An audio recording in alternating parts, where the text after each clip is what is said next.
This episode is brought to you by Charles Schwab. Decisions made in Washington can affect your portfolio every day. Washington Wise from Charles Schwab is an original podcast that unpacks the stories making news right now. Listen at schwab.com/WashingtonWise.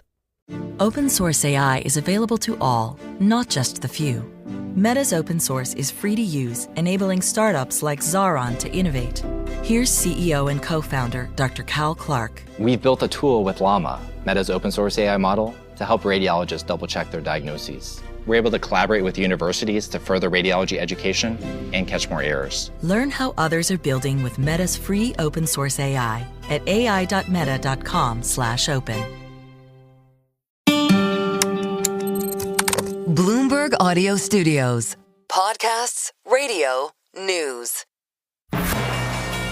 This is breaking news from Bloomberg. We are seeing a sharp sell-off in stocks around the world, with President Trump set to follow through on his threat of tariffs against America's closest trading partners. On Saturday, the president announced 25% duties on products from Canada and Mexico and 10% on China starting just after midnight tonight. Trump admits American consumers might take a hit. We may have short-term a little pain, and people understand that.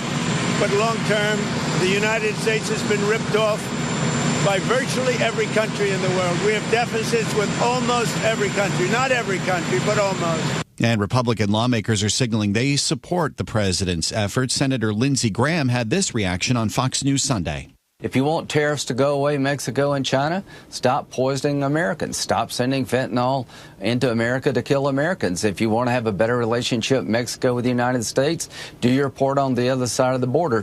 But Democratic Senator Mark Warner says tariffs amount to what he calls a Donald Trump Super Bowl tax less than a week before the big game. Remember, Donald Trump got hired trying to saying he was going to lower grocery prices. Right. 2 weeks in, he's doing something that's going to do the absolute opposite. Senator Warner spoke to CBS's Margaret Brennan on Face the Nation, and you can hear both Face the Nation and Fox News Sunday every Sunday on Bloomberg Radio.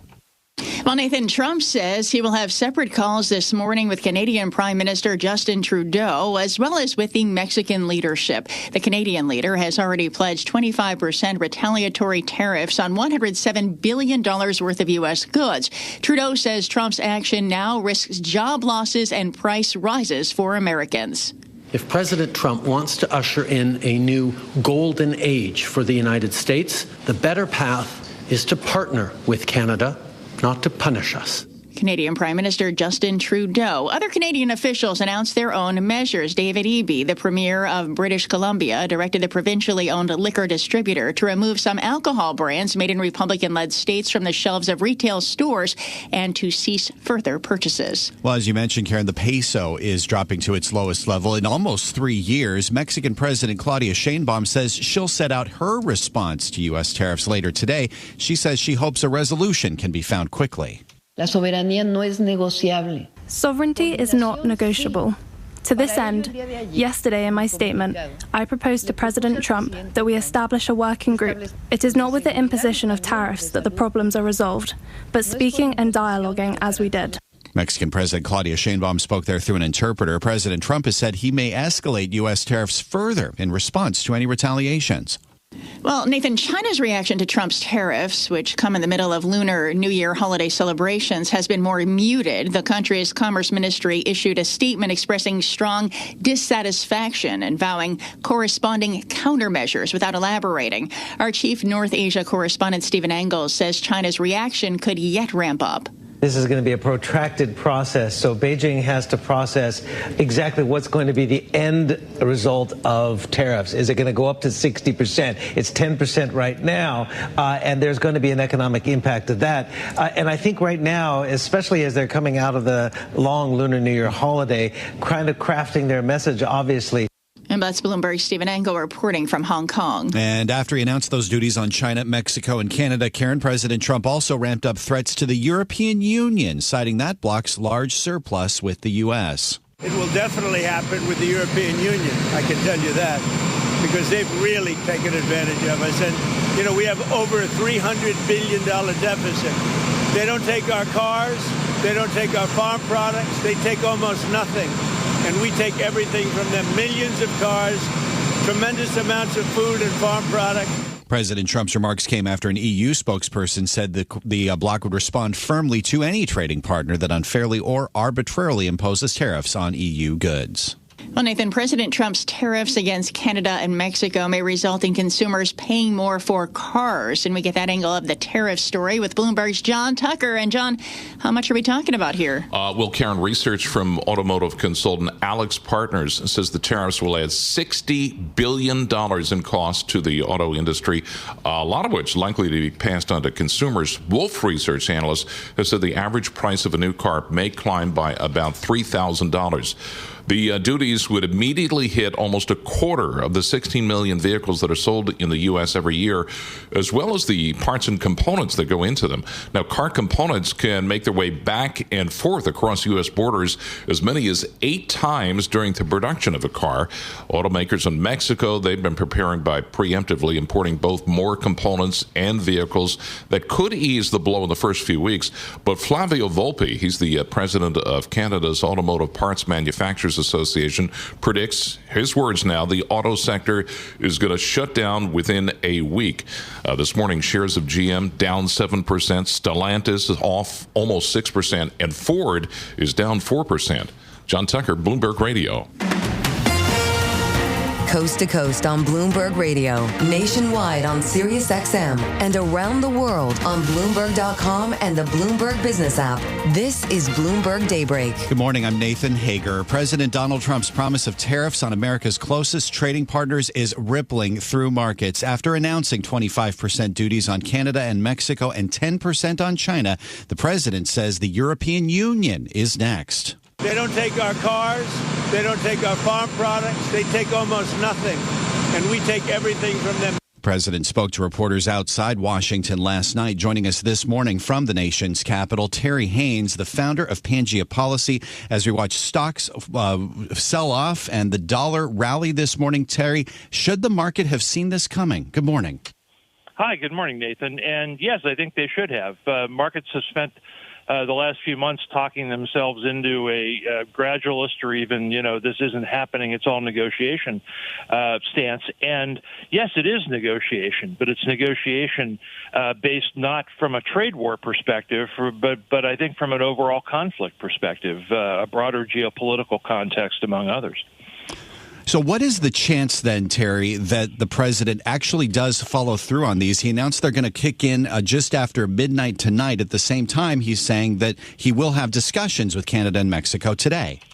I think the market should assume that some tariffs are coming. I think the size and shape are still very much up in the air, and markets are going to have to get used to volatility here, frankly, in the realm of political decision making.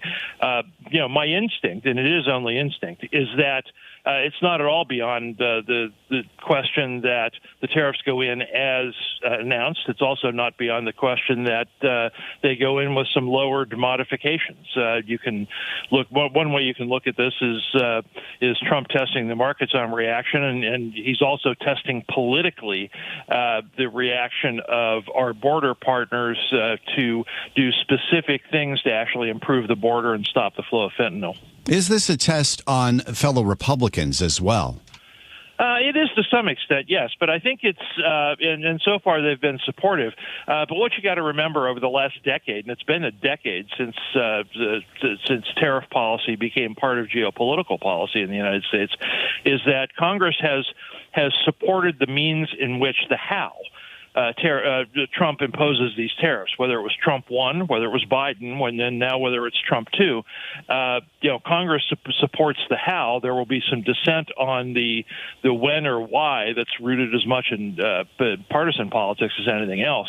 But there's not going to be any serious move to try to stop Trump from doing any of these things. Do you think there are any further concessions that Canada or Mexico could make after the concessions that they say that they have made even before the president announced these duties over the weekend? My unsolicited advice to those countries is very simple: is that you get as specific, if they want to stop the tariffs, you get as specific and talk about how well and how much you can partner as possible. Trump realizes, I think, unlike the first that he's going to need support from his border partners, and very much wants those things. And in just 30 seconds, is this about partnerships? Is this about the fentanyl and immigration flows, or is this more about the trade deficits? I think it's about both, but at root, Trump always says that his top priority is securing the border, and I think you have to take the border strategy both seriously and literally as part of the broader geopolitical strategy and the broader economic strategy, which are out there, which exist, even if they're being ignored by markets today.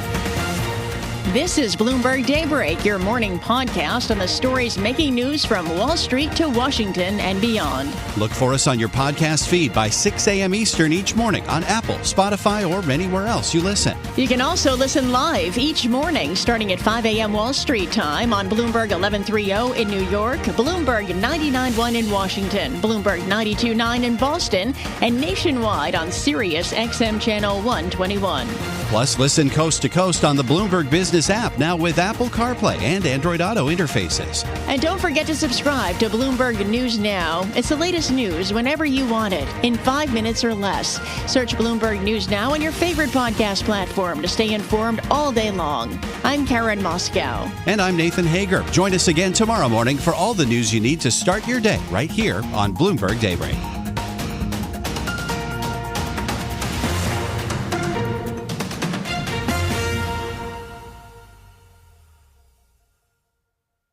World-class journalists, global leaders, influential thinkers, cutting-edge data. January 20th to 23rd in Davos, Conversations at Bloomberg House will provide the context you need on the biggest stories that will shape the year ahead. From AI and the future of tech to geopolitics, markets, sustainability, inequality, and more. Join us in person or watch live. Visit BloombergLive.com/BloombergHouseDavos to learn more.